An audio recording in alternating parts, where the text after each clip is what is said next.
Alright, so this looks on the SATs that it's a very straightforward question. However, there is a little bit of a trick into it. So let's see what we have here. We have two expressions here, not too long, and it says which of the following is equivalent to the expression above. So we actually have no clues in the wording whatsoever. Our problem here is just to solve those two brackets, condense them, make them as small as possible. We have a minus in the middle and we have multiple variables. A lot of students, what they do is, oh, if my term has an x and y, those are like terms, just gonna add them or subtract them with each other and that's it. No, that's not the right way. When you add or minus like terms, you gotta make sure the variables present in every term is the exact same, plus the powers or the exponents on top of those terms are also the same. So what I did here, I wrote them for you, and we're gonna go ahead and take away our brackets. So I'm gonna write x, y, and here is the mistake that a lot of students fall into. This minus here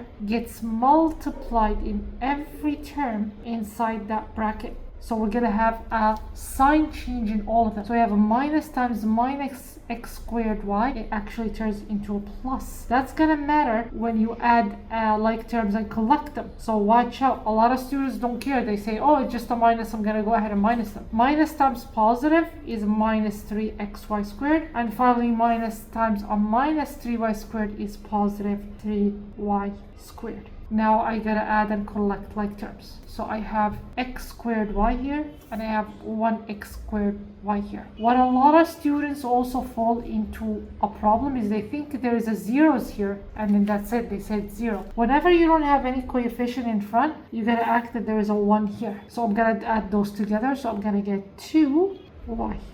So I will decide to scratch them out so I don't get confused later on. So let's see what else I have. I have 5xy squared minus 3xy squared. So that's going to actually give me positive 2. You got to look at the terms really well before you write your final answer, so you don't fall into the trap. And finally, I have negative 3y squared, positive 3y squared. That's 0, so I don't have to write anything here. So my final answer is 2x squared y plus 2xy squared. So let's look into that into the answers, and that's clearly answer C.